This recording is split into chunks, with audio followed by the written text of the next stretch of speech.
अस्सलाम वालेकुम। आज की इस वीडियो में हम लोग for loops in C plus plus का प्रैक्टिस सेट नंबर 2 सॉल्व करने जा रहे हैं। प्रीवियस वीडियो में हम लोग सी प्लस प्लस का कोर्स हम लोग किया हुआ है और हम 9 और 10 पार्ट्स कंप्लीट कर भी चुके हैं, जिसमें हमने फॉर लूप वाइल लूप तक पढ़ लिया था। और इससे जो प्रीवियस वीडियो था वो फॉर लूप का प्रैक्टिस सेट नंबर 1 था, जिसमें हमने 3 सैम्पल प्रॉब्लम्स को देखा था और वो बहुत ही ज़्यादा सिंपल सी प्रॉब्लम्स थी। उनमें लॉजिक बिल्डिंग स्किल्स आप में इतनी आपको उसमें लॉजिक बनाना नहीं पड़ा था, वो बहुत सिंपल सी एक स्किल थी और उसमें आपको सिंपल कोई भी वैल्यूज़ को प्रिंट करना हो रहा था, जैसे आपको कुछ नेचुरल नंबर्स को प्रिंट करना हो रहा था। आज की इस वीडियो में हमारे पास 3 क्वेश्चंस हैं, जिसमें आपको थोड़ा सा लॉजिक बनाना पड़ जाएगा और ये वीडियो को देखने के बाद आपकी थोड़ी सी लॉजिक बिल्डिंग स्किल्स भी इंप्रूव होंगी और फॉर लूप्स हैं जो सी प्लस प्लस में उसकी प्रैक्टिस भी हो जाएगी और आप उससे अच्छे तरीके से जो है वो प्रैक्टिस करेंगे इस क्वेश्चन को सॉल्व करने के बाद और इसका सोल्यूशन देखने के बाद, और काफ़ी अच्छे से आपका कॉन्सेप्ट जो फॉर लूप के बारे में वो क्लियर हो जाएगा। सो स्टार्ट करते हैं। आज हमारे पास 3 क्वेश्चंस हैं। फर्स्ट क्वेश्चन हम लोग सबसे पहले लेकर चलते हैं। उसके लिए मैं क्या करता हूँ, सबसे पहले आपको बता दूं कि हमने एक सी प्लस प्लस में प्रोग्राम लिखना है जिसमें हमने किसी भी नंबर का फैक्टोरियल जो है वो कैलकुलेट करना है। फैक्टोरियल ऑफ अ नंबर क्या चीज़ होती है कि अगर लेट्स सपोज अगर हमें 5 का फैक्टोरियल कैलकुलेट करना है, तो नेचुरल नंबर क्योंकि 1 से स्टार्ट होते हैं, अगर हमने 5 का फैक्टोरियल कैलकुलेट करना है तो 1 टू उस नंबर तक, मतलब कि 5 तक जितने भी नंबर होंगे हम उनका अगर प्रोडक्ट लेंगे जो कि 120 बनता है, उसको फैक्टोरियल बोला जाता है। सेम इसी तरह अगर हमें कोई बोले कि 4 का फैक्टोरियल कैलकुलेट करो, तो 1 टू 4 जितने भी नेचुरल नंबर्स होंगे उनका जो प्रोडक्ट है जो कि तकरीबन 24 बनता है, तो उसको हम कहेंगे कि ये 4 का फैक्टोरियल 24 है। अगर इसी तरह अगर हमें कोई 3 अगर हमें 3 देता है और हम 3 का फैक्टोरियल फाइंड करना है, तो हम पहले जो 1 से स्टार्ट करेंगे क्योंकि नेचुरल नंबर 1 से स्टार्ट होते हैं हमेशा, और उस नंबर तक हम लोग काउंटिंग करेंगे और उनका प्रोडक्ट जब हम लेंगे विच इज़ 6, तो वो होता है कि 3 का फैक्टोरियल। तो आई होप कि आपको फैक्टोरियल का क्लियर हो गया होगा कॉन्सेप्ट कि जो नंबर यूज़र हमें दे, नेचुरल नंबर 1 से लेकर उस नंबर तक जितने भी नंबर्स आते हैं उनका प्रोडक्ट जो है वो फैक्टोरियल होता है। तो ये तो थी थ्योरेटिकल पार्ट। अब हम इसको प्रैक्टिकल सॉल्व करते हैं कि किस तरह से हम सी प्लस प्लस में फॉर लूप की मदद से ये जो फैक्टोरियल वाला पार्ट है इसको सॉल्व कर सकते हैं। उसके लिए मैंने Dev C plus plus open कर लिया और मैं एक जो है वो सोर्स फाइल क्रिएट कर लेता हूँ। सबसे पहले मैंने सोर्स फाइल क्रिएट कर ली है। मैं इसका जो बेसिक पार्ट है और उसको मैं फटाफट से जो है वो राइट डाउन कर लेता हूँ और उसके बाद हम लोग अपना लॉजिक बनाने की तरफ चलेंगे कि इसका बेसिकली लॉजिक है। ये बहुत सिंपल से प्रैक्टिस सेट नंबर 2 है और फॉर लूप आपको इस सेशन के बाद जो है वो बहुत अच्छे तरीके से क्लियर हो जाएगा। तो सबसे पहले हम लोगों ने हमें क्योंकि पता है कि हमने एक यूज़र से नंबर लेना है जिस नंबर का वो फैक्टोरियल कैलकुलेट करना चाह रहा है, तो हम लोग विदाउट वेस्टिंग ओवर टाइम सबसे पहले मैंने ये एक बेसिक सिंटेक्स जो सी प्लस प्लस का होता है वो लिख लिया। लेकिन अब मुझे इस फाइल को सेव भी करना है, तो ऑलमोस्ट ये लेक्चर नंबर 12 है जो हमारी ऑनलाइन क्लासेस चल रही हैं, लेकिन जो हमारी यूट्यूब पे क्लासेस चल रही हैं उसके मुताबिक ये लेक्चर नंबर 10 है। तो हम इसको लेक्चर नंबर 10 YT मतलब कि 10 यूट्यूब का नाम दे देते हैं और हमारे पास ये जो एक बेसिक सिंटेक्स है वो आ गया। सबसे पहले हम करते क्या है कि हम लोग एक इंटीजर के नंबर को जो है वो डिक्लेयर करवाते हैं। उसमें हम कोई चीज़ स्टोर नहीं करवा रहे क्योंकि हम यूज़र से ले रहे हैं। यूज़र को हम एक इंस्ट्रक्शन दे देते हैं कि वो एंटर दी नंबर, कोई भी नंबर एंटर करे जिसका फैक्टोरियल वो कैलकुलेट करना चाहता है, ठीक है। उसके बाद हम इसको न्यू लाइन भी उसके बाद प्रिंट करवा देते हैं ताकि हमारा जो बेसिक स्ट्रक्चर है वो फुलफ़िल हो जाए। अच्छा, उसके बाद मैं इसकी इनपुट भी यूज़र से ले लेता हूँ सी नंबर, ठीक है। तो ये अगर आपको नहीं पता कि इंटीजर और ये सी आउट सी इन क्या है, तो ये आप हमारा प्ले लिस्ट एक्सेस करें। सी प्लस प्लस का जो बिगिनर कोर्स है आप प्ले लिस्ट में जाएंगे, आपको वहाँ पे मिल जाएगा। हम लोग ये 10th पार्ट करें सी प्लस प्लस का, 9th पार्ट हम कर चुके हैं। उनमें मैंने बेसिक से लेकर आपको बताया है और हम फॉर लूप में और ये जो प्रैक्टिस क्वेश्चन में है हम लोग बेसिक से ही आए हैं। उसमें सारा कुछ आपको बताया कि ये इंटीजर क्या है, सी आउट क्या है, सी इन क्या है। अच्छा, अब हमने यूज़र से नंबर इनपुट करवा लिया, लेकिन अगर मैं अभी इधर तक रन करवाऊँ तो आप देखेंगे कि मुझे एक मैसेज डिस्प्ले होगा कि एक नंबर दो। अगर मैं 5 करूँगा तो उसके बाद जब एंटर प्रेस करूँगा तो मेरा प्रोग्राम टर्मिनेट हो जाएगा। अब मेरा मेन जो पर्पज़ है वो ये है कि मैंने फैक्टोरियल कैलकुलेट करना है। तो अब क्योंकि मुझे पता है कि मैंने फॉर लूप की मदद से इसको करना है, तो मैं सिंपल फॉर लूप लगा लेता हूँ। उसके बाद मैं एक सेमी कॉलन दे देता हूँ, फिर एक सेमी कॉलन दे देता हूँ और उसके बाद मुझे सेमी कॉलन की ज़रूरत नहीं है। फिर मैंने बॉडी को एग्जीक्यूट करना है, ठीक है। तो बॉडी यहाँ पे आएगी। अब हम देख लेते हैं कि 3 स्टेटमेंट्स बेसिकली यहाँ पे होंगी क्या। उसमें 3 स्टेटमेंट्स यूँ होंगी कि आप देखेंगे फर्स्ट स्टेटमेंट में क्या होता है कि हम कोई वेरिएबल को डिक्लेयर करवाते हैं और इनिशियलाइज करवाते हैं।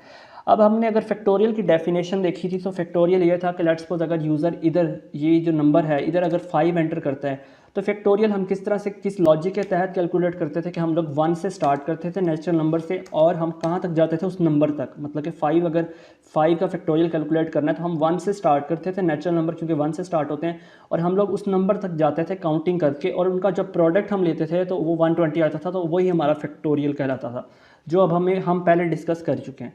तो अब हमें एक बात तो समझ में आ गई है कि जो भी हमने प्रोडक्ट लेना है, या लेट्स सपोज अगर इधर यूज़र 6 भी देता है, तो हमें जो नेचुरल नंबर्स हैं वो 1 टू दैट नंबर यानी कि 6 तक हमने नेचुरल नंबर्स को राइट डाउन करना है, और उसके बाद इनको प्रोडक्ट लेना है। तो हमें ये चीज़ तो समझ आ गई है कि स्टेटमेंट 1 में इंटीजर एक डिक्लेयर होगा। लेट्स सपोज हम इंटीजर आई को क्या करवा देते हैं, 1 से इनिशियलाइज करवा देते हैं, क्योंकि हमें पता है कि 1 से लेकर उस नंबर तक हमने बेसिकली जाना है, जैसे 1 2 3, उसके बाद 4, फिर 5, और इनका प्रोडक्ट जो है वो फैक्टोरियल होता है। सेकंड स्टेटमेंट है कि हमने ये लूप चलाना कब तक है। आपको पता है कि हमने लेट्स सपोज अगर यूज़र ने हमें 5 दिया है तो हमें 5 बार लूप चलाना है, क्योंकि 1 से 5 5 बार लूप ही होगा। अगर इधर 7 दिया है तो हमें 7 बार लूप चलाना है। इसका मतलब है कि हम अगर यहाँ पे सिंपल ये लिख देते हैं कि i इज़ लेस देन और इक्वल टू 5, तो ये तो एक जनरल केस हो गया कि 5 तक ये लूप चलेगा, मतलब ये तो एक जनरल केस हो गया। लेकिन हमारा काम ये है कि हमने लूप चलाना है नंबर टाइम्स। नंबर टाइम्स क्यों? क्योंकि वही बात मैं अगेन रिपीट कर देता हूँ कि अगर लेट्स सपोज यूज़र हमें 8 एंटर करने को कहता है और 8 का फैक्टोरियल कैलकुलेट करने को कहता है, तो फैक्टोरियल 8 का किस तरह से होगा, अगर हम 8 तक काउंटिंग लिख लेंगे, ठीक है, और उसके बाद इनको प्रोडक्ट कर लेंगे। तो इसका मतलब यही है कि हमने लूप को 8 बार चलाना है। तो अगर हम इसको 5 लिखते हैं, 6 लिखते हैं, तो काम नहीं बनेगा जब तक हम इसको नंबर ना लिखें। हमने ये नंबर क्या चीज़ है जो हम ऊपर यूज़र से इनपुट में ले चुके हैं। तो अब जब नंबर हमारे पास आ चुका है तो अब ये लूप 1 से चलेगा उस नंबर तक। तो बिल्कुल हमारा जो फैक्टोरियल वाला कॉन्सेप्ट है वो थोड़ा सा आ रहा है। और अच्छा, अब आपको मैंने प्रीवियस वीडियोस में बताया था कि यहाँ पर इंक्रीमेंट होना है या डिक्रीमेंट होना है। तो अब आप मुझे बता सकते हैं कि यहाँ पे इंक्रीमेंट होगा या डिक्रीमेंट? ऑब्वियसली यहाँ पे इंक्रीमेंट होगा, क्योंकि आपका जो नंबर है, मैंने आपको बताया था कि स्टेटमेंट 1 अगर किसी स्मॉल नंबर से स्टार्ट हो और स्टेटमेंट 2 जो है वो किसी लार्ज नंबर से लेस हो, तब हम इंक्रीमेंट का ऑपरेटर यूज़ करते हैं। और लॉजिक सेंस भी हमारा यही कहता है कि जब आई आपका 1 से स्टार्ट हो रहा है और आई जो है वो उस नंबर लेट्स सपोज 5 तक चलना है, तो अब हम इंक्रीमेंट करेंगे तो ही हमारा जो है वो आई इंक्रीमेंट होगा। अगर डिक्रीमेंट कर देंगे तो आई तो 0 से भी बैकवर्ड चलता रहेगा। तो ये इंक्रीमेंट हमने जो स्टेटमेंट 1 2 3 जो है वो लॉजिक सोचा और हमने उसका लगा लिया। अब बेसिकली ये तो था कि हमने जो फॉर लूप के स्टेटमेंट नंबर 1 2 और 3 में क्या लिखना था। अब आता है फार्मूला जिसके मुताबिक हमने ये वाला लॉजिक एग्जीक्यूट करना है, और जिसमें हम एक ऐसा फार्मूला बनाएंगे या एक ऐसा लॉजिक बनाएंगे कि जिससे हम लोग जो भी नंबर यूज़र से लें उसका फैक्टोरियल कैलकुलेट होके आ जाए।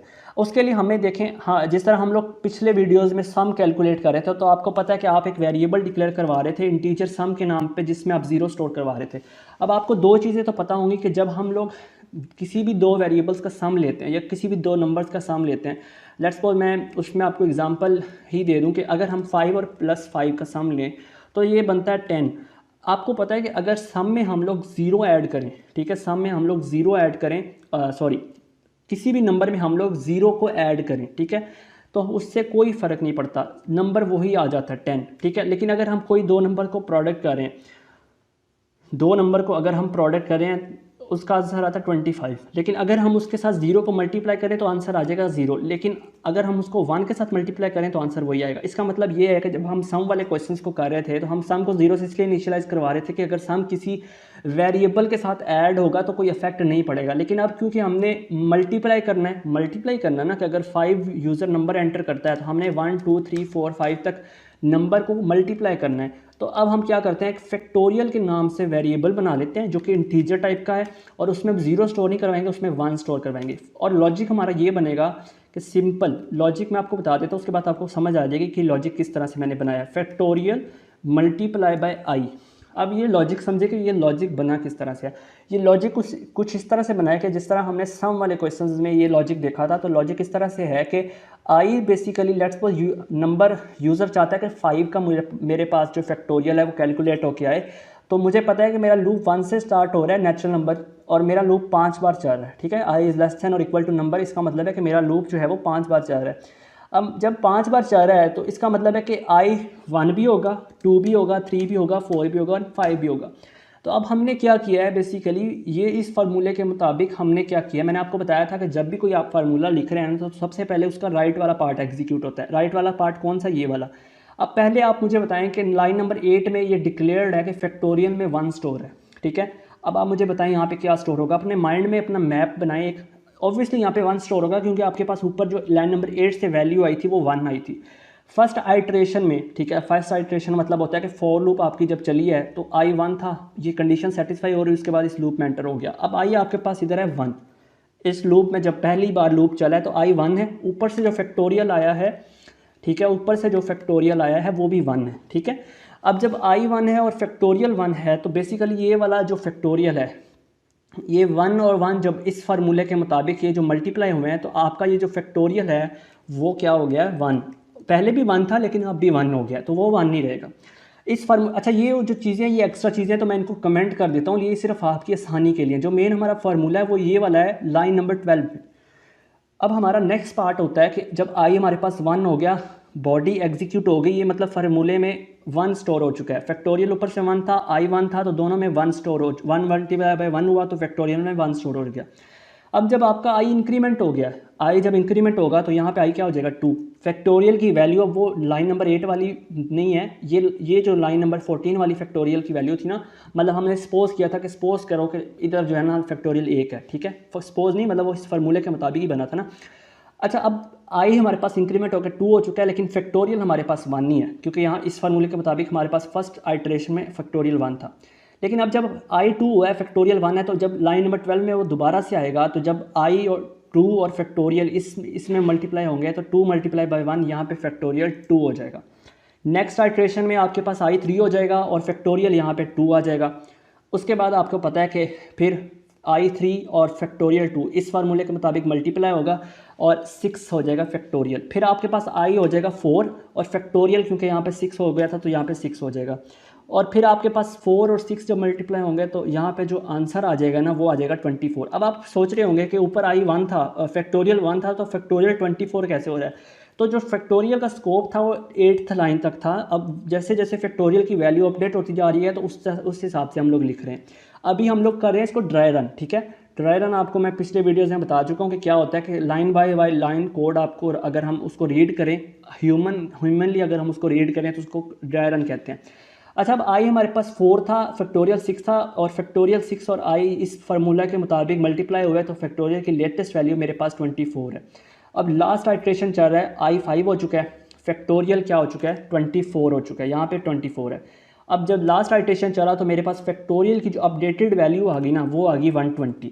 लेकिन जब आई 6 हो गया नेक्स्ट आइट्रेशन में, जब आई 6 हुआ तो आपको पता है कि यूज़र ने एंटर किया था 5। 6 जो है वो कभी भी 5 से लेस नहीं होता, इस फार्मूले के मुताबिक तो लेस है लेकिन नहीं होता। जब ये कंडीशन ही फॉल्स हो गई तो आपका फॉर लूप टर्मिनेट हो गया। अब अगर आप मुझे बताएं कि मैं सी आउट फैक्टोरियल करूं तो इस स्कोप के बाहर ठीक है, फैक्टोरियल की वैल्यू 1 नहीं मुझे मिलेगी।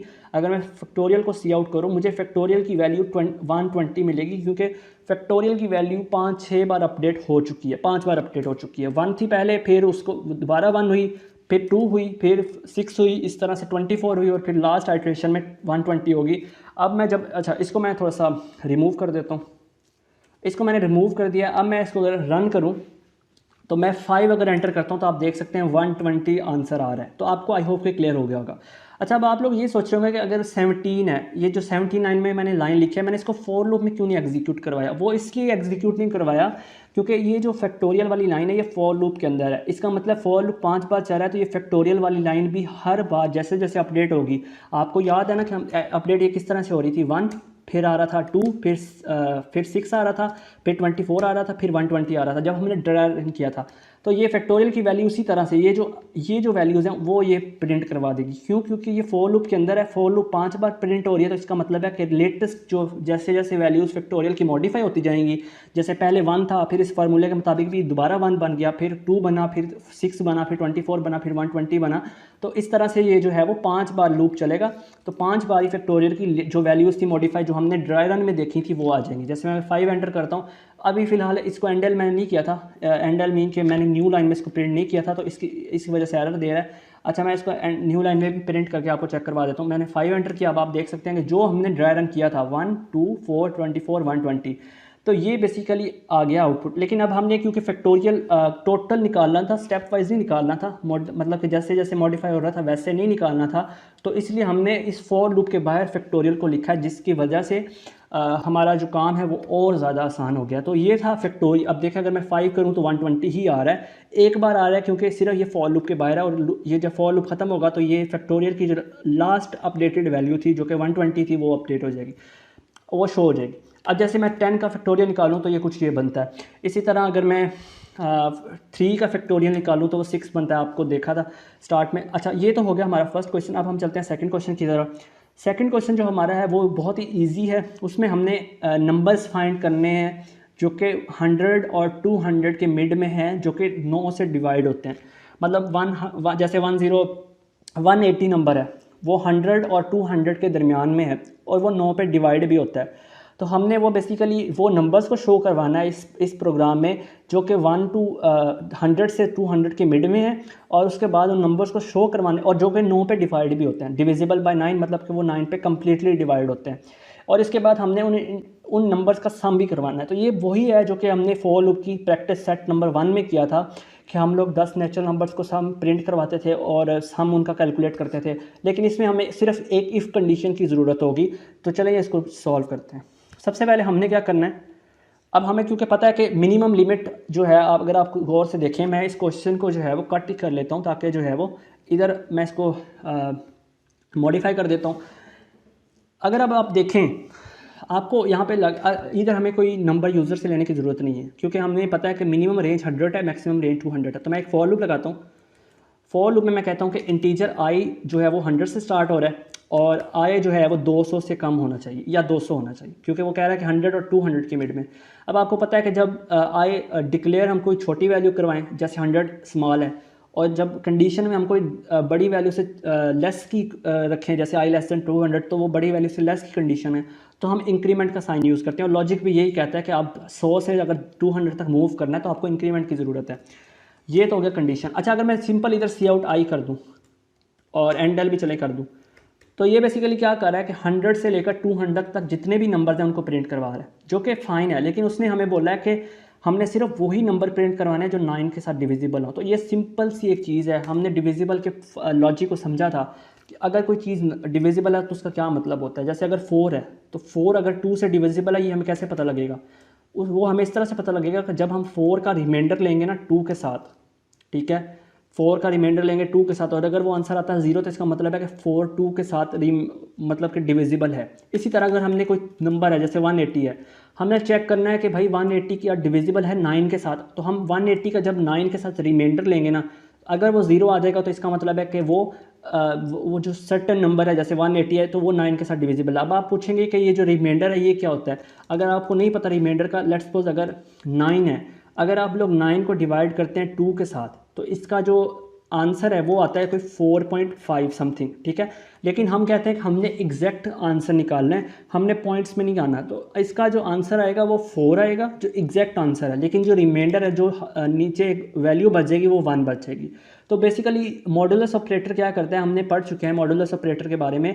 ये क्या करता है, ये असाइनमेंट ऑपरेटर, ये बेसिकली अर्थमेटिक ऑपरेटर है मॉडुलस ऑपरेटर। ये क्या करता है कि जो एंड रिजल्ट होता है, यानी कि डिवीजन का नहीं, जो रिमाइंडर बचता है उसको हम लोग कहते हैं कि ये रिमाइंडर है, और उसके लिए मॉडुलस ऑपरेटर यूज़ होता है। और लॉजिक यही है कि अगर आपने कोई चेक करना है कि कोई नंबर कंप्लीटली डिवाइड हुआ है कि नहीं, तो आप उस नंबर को डिवाइड कर देते हैं मतलब कि डिवाइडेंड के साथ। जैसे कि 180 को 9 के साथ डिवाइड किया, अगर उसका आंसर 0 आ गया तो इसका रिमाइंडर उसका 0 आ गया, तो इसका मतलब है कि वो नंबर कम्प्लीटली डिवाइडेड है। अब आपने देखें, आपको पता है कि 100 से 200 तक जो नंबर्स हैं वो किस में स्टोर्ड हैं, आई में स्टोर्ड हैं। तो अब आपने सिंपल एक कंडीशन लगानी है इफ़ की। वहाँ पे आपने लिखना है कि अगर जो आई है जिसमें नंबर्स बेसिकली स्टोर हैं, अगर जो आई है वो 9 पे रिमाइंडर होके 9 के साथ डिवाइड होके जो रिमाइंडर है वो 0 दे दे, तो फिर आपने ये जो आई है उसको प्रिंट करवाना है, ठीक है। अब हमें भी पता है कि जो 180 है, जैसे 100 से 200 तक जो है वो 100 नंबर्स हैं टोटल, 101 से लेकर 200 तक, 100 से लेकर 200 तक टोटल 100 नंबर्स हैं। अब हमें उनमें से 180 का तो अब पता है, जो कि क्लियर है कि 189 से डिवाइड होता है, तो रिमाइंडर इसका 0 ही आता है। अब क्या होगा कि ये लूप जब चलेगा तो ये 101 को चेक करेगा पहले, पहले 100 को चेक करेगा, क्या 100 9 पे डिवाइड रिमाइंडर होकर 0 देता है? ऑब्वियसली नहीं देता, ठीक है। जब वो नहीं देता तो ये वाली कंडीशन जो है वो आउटपुट नहीं देगी। इसी तरह से चलता रहेगा, मतलब जैसे मुझे पता है कि 180 पे ये डिवाइड होता है, जब i 180 होगा तो i 180 reminder by 9 is equal to 0, तो यस इट्स इक्वल टू 0, तो ये वाला 180 प्रिंट हो जाएगा। अब मैं आपको रन करके चेक करवाता हूँ, तो आप लोग देखेंगे कि सिर्फ वही नंबर जो है वो जस्ट अ सेकेंड, मैं इसको सेव कर लूँ और अब मैं दोबारा से इसको रन करता हूँ। अब सिर्फ वही नंबर जो है वो प्रिंट हुए हैं जो कि 100 से 200 के मिड में है, और लेकिन वो 9 के साथ कम्प्लीटली डिवाइड भी होते हैं। अच्छा, अब हमने लास्ट काम इसमें क्या करना है, हमने वो नंबर्स तो फाइंड कर लिए हैं जो बेसिकली 100 और 200 के मिड में है और वो 9 पे डिवाइड भी होते हैं, लेकिन अब हमने इनको सम भी करना है। ये हम लोग बहुत अच्छे से जानते हैं कि हम सबसे पहले एक इंटीजर सम के नाम से वेरिएबल को डिक्लेयर करते हैं जिसमें हम 0 स्टोर करवाते हैं। अब आपको होपफुली के समझ आ गया होगा कि जब भी हम प्रोडक्ट लेते हैं किसी भी वेरिएबल के साथ तो हम लोग फैक्टोरियल या प्रोडक्ट को 1 से इनिशियलाइज करवाते हैं। क्यों?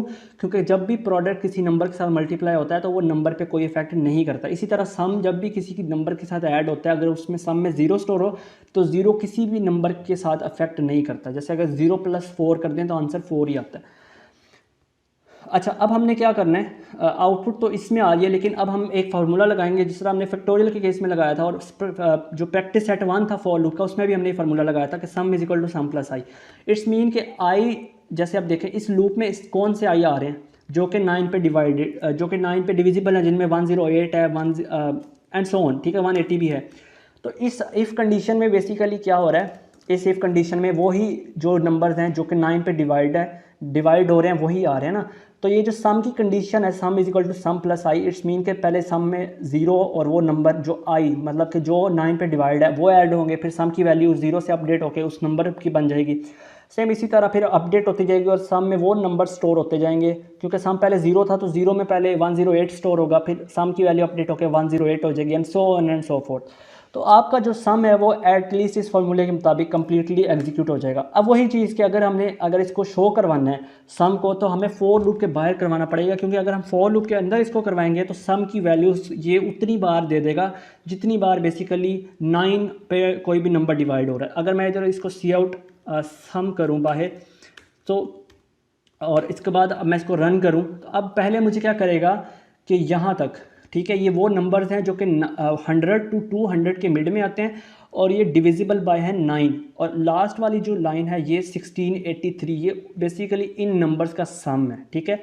अच्छा, लेट्स सपोज आप मुझे कह रहे हो, अगर आप ये सोच रहे हो कि ये सी आउट सम मैंने फॉर लूप के बाहर क्यों लगाया, मैं आपको दोबारा से बता देता हूँ। अगर मैं इधर लगाता, अब आपको क्या लगता है कि ये इफ़ कंडीशन के अंदर है? नहीं, इफ़ कंडीशन के अंदर नहीं है। इफ़ कंडीशन में तो बेसिकली सिर्फ 7 से 8 नंबर ही एग्जीक्यूट हो रहे हैं ना, जो कि 9 पे डिवाइड है।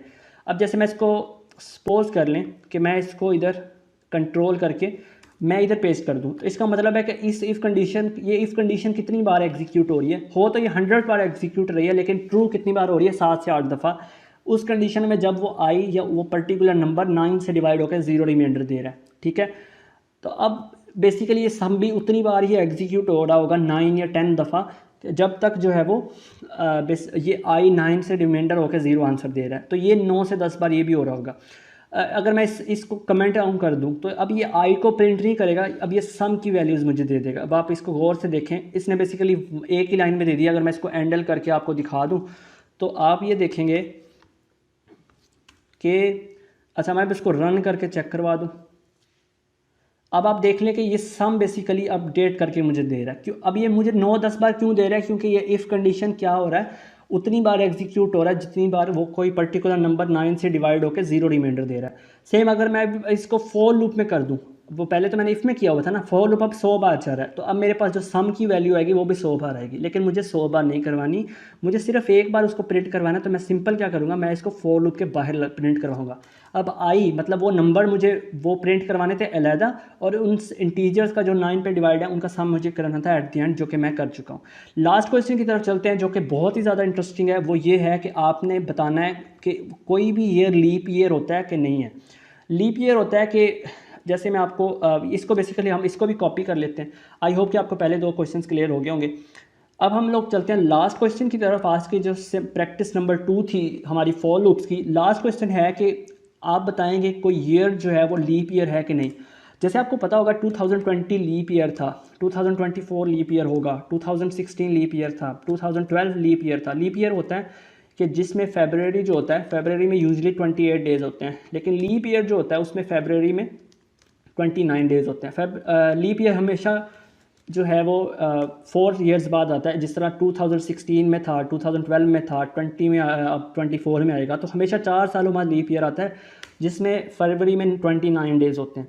अच्छा, अब लीप ईयर का ये है कि अगर आप एग्जामिन करें 2000, मैं अब आपको यहाँ पे ड्राई रन करके चेक करते हैं, हम इसका लॉजिक बना लें। लॉजिक बहुत ही सिंपल सा है, इसमें फॉर लूप का यूज़ नहीं है, इसमें इफ़ कंडीशंस का बेसिकली यूज़ है।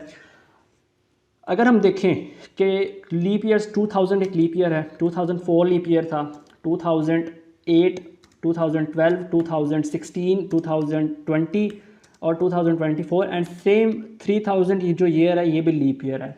अगर आप इसको थोड़ा सा ड्राई रन करें तो आप देखेंगे कि इन सारे ईयर्स में कोई चीज़ कॉमन है। जब जो चीज़ कॉमन होगी ना वही इसको लीप ईयर बनाएगी। वो कॉमन इस तरह से है कि अगर कोई ईयर, अब आप कंडीशन देख लें, लीप ईयर के लिए 3 कंडीशंस होती हैं। इफ़ ईयर, अगर वो कोई भी ईयर 4 पे डिवाइड हो जाए कम्प्लीटली, ठीक है, मतलब रिमाइंडर 0 है, सिंपल अगर कह लें कि ईयर, कोई भी ईयर है, अगर वो 4 के साथ रिमाइंडर होके 0 आंसर दे, यानी कि 4 के साथ कम्प्लीटली डिविजिबल हो, या फिर दूसरी कंडीशन क्या है कि अगर कोई भी ईयर 100 के साथ डिविजिबल हो कम्प्लीटली, मतलब कि यही बनेगा ना कि year divisible by reminder by 100 is equal to 0, तो इट्स मीन के वो 100 पे डिविजिबल है। या कोई भी ईयर 400 पे डिविजिबल हो, इट्स मीन के 4 ईयर और उसके बाद रिमाइंडर एंड अगर ये 0 के इक्वल है। अगर आप लोग इसको थोड़ा सा सोल्व करेंगे आपको पता लगेगा कि जो ईयर 2000 है ये क्या होता है, ये 4 पे भी डिविजिबल है, 100 पे भी है, 400 पे भी है, लेकिन जो 2004 है ये सिर्फ 4 पे डिविजिबल है। इट्स मीन के ये 2004 को जब हम लोग 4 के साथ डिवाइड करेंगे तो हमारे पास रिमाइंडर 0 ही बचेगा। 2008 भी 4 के साथ है, 12 भी 4 के साथ है, 16 भी 4 के साथ है, 2020 भी 4 के साथ होता है, 2024 भी 4 के साथ होता है। लेकिन अब मतलब कि आपको ये तो समझ में आ गया कि इन तीनों कंडीशन का किसी भी ईयर का अगर लीप ईयर है ना जो है वो कंप्लीटली डिफाइन करना है तो इन 3 कंडीशन में से अगर कोई एक भी कंडीशन सेटिस्फाइड होती है तो वो लीप ईयर होगा, अदरवाइज वो लीप ईयर नहीं होगा। ठीक है, जैसे अब आप ये नहीं सोचिएगा कि जैसे ये ईयर है ये 5 पे भी डिवाइड होता है, ठीक है, कम्प्लीटली डिवाइड होता है। जैसे ईयर 3000 है ये लीप ईयर तो है, ये 5 पे भी डिवाइड होता है कम्प्लीटली, लेकिन नहीं ये लीप ईयर नहीं है। अगर आप लोग इन सारों में कोई चीज़ कॉमन देखेंगे ना, ठीक है, आपको थोड़ा सा टाइम लगाना पड़ेगा तो आपको यही चीज़ मिलेगी कि अगर कोई ईयर 4 पे कम्प्लीटली डिविजिबल हो या फिर मतलब कि और 100 पे कम्प्लीटली डिविजिबल हो या फिर 400 पे कम्प्लीटली डिविजिबल हो तो इट्स मीन कि वो लीप ईयर है। तो अब हम लोग इस कंडीशन को मान के चलते हैं, इन 3 कंडीशंस को, ठीक है। जब हम इन 3 कंडीशंस को मान के चलेंगे, let me slow down the volume. Okay, अब हम इन 3 कंडीशंस को मान के चलते हैं। सबसे पहले हम एक काम करते हैं, इनको कमेंट डाउन कर देते हैं, सॉरी इसको मैं वैसे ही ख़त्म कर देता हूँ इस लाइन को। और अब मैंने क्या करना है, मैंने एक वेरिएबल डिक्लेयर करना है, ठीक है, स्मॉल में इंटीजर ईयर, और यूज़र से वो ईयर मैं लेट्स सपोज ले देता हूँ, ठीक है। अब ये बहुत ही शॉर्ट सा रह गया, enter the year, let's suppose मैं कहता हूँ कि जी यूज़र ईयर एंटर करे। अब आपको पता है जब वो यूज़र ईयर एंटर कर रहा है तो उसमें मैंने सीन किस में करवाना है, उस ईयर के वेरिएबल में। कंडीशन अब हमारी क्या है, अब आपको पता है कि इफ़ कंडीशन लगेगी, क्योंकि हम लोग कहते हैं ना कि अगर ईयर 4 पे कम्प्लीटली डिविजिबल है और ईयर 100 पे कम्प्लीटली डिविजिबल है और ईयर 400 पे कम्प्लीटली डिविजिबल है तो इट्स मीन कि वो लीप ईयर है। तो सिंपल इफ़ कंडीशन लगाएं, इफ़ जो ईयर है इज़ ईयर लिखा और reminder by 4 is equal to 0। अब आपको पता है या मतलब और का लॉजिकल ऑपरेटर्स हमने पढ़ चुके हैं। अगर आपने वीडियो नहीं देखा तो आप लोग 3rd या 4th लेक्चर है, मैं उसका बटन आई बटन में दे दूंगा, उसका वीडियो का लिंक, आप लोग वो वीडियो एक्सेस कर लीजिए, उसमें आपको मैंने बताया है कि लॉजिकल ऑपरेटर्स क्या होते हैं। अब ये आपको क्लियर हो जाएगा। ये और का साइन है, ठीक है, स्लैश जो स्ट्रेट स्लैश होता है ये वाला, डबल अगर लिखते हैं तो और का साइन होता है, एंड का साइन होता है ये वाला, ठीक है। अच्छा, हमने कहा कि if year is divisible by 4, मतलब कम्प्लीटली डिविजिबल बाय 4 और year is completely divisible by 100 is equal to 0, formula तो ये बनेगा ना, और year is completely divisible by 400, तो इट्स मीन कि हम लोग बॉडी में क्या एग्जीक्यूट करवा दें, सी आउट लीप ईयर, ठीक है। और एल्स, अब आपको पता है कि अगर एल्स हम कर रहे हैं, इफ़ एल्स स्ट्रक्चर यूज़ कर रहे हैं, तो हम सिंपल करवा देंगे एल्स जो है क्या हो, नॉट करवा देते हैं। शॉर्ट टाइम शॉर्ट है तो मैं नॉट ही लिख देता हूँ। अच्छा, अगर हम इसको रन करें, इसको मैं हटा देता हूँ क्योंकि एरर आएगा।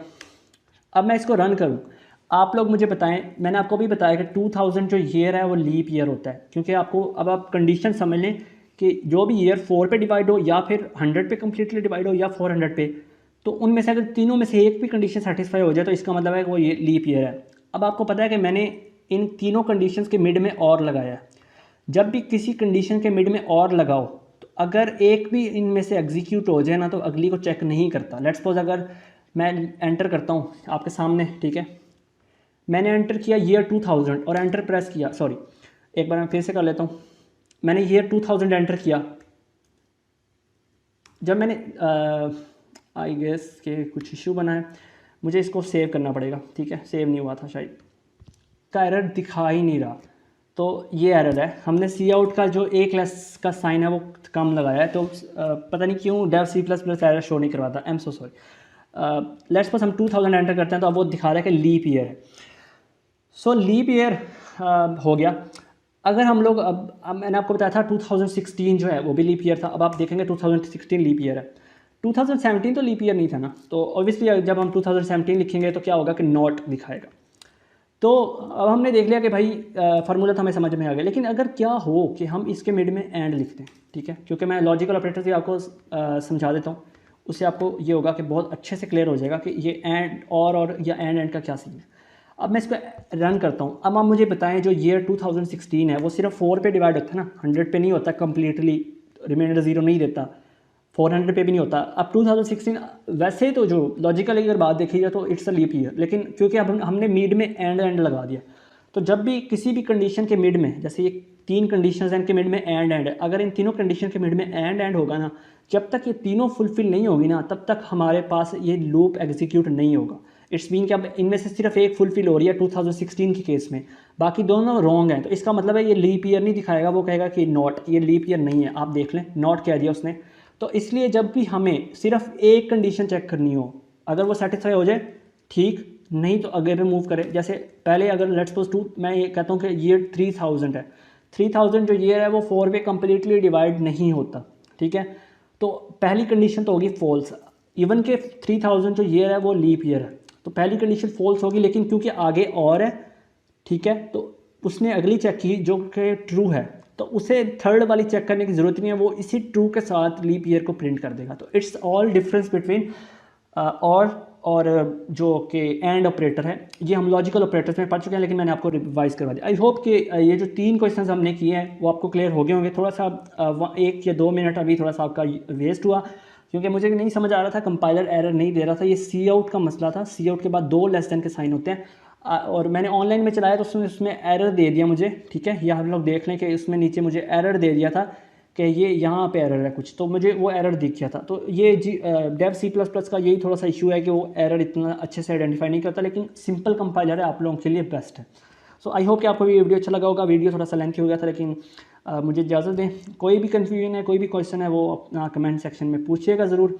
अल्लाह हाफ़िज़।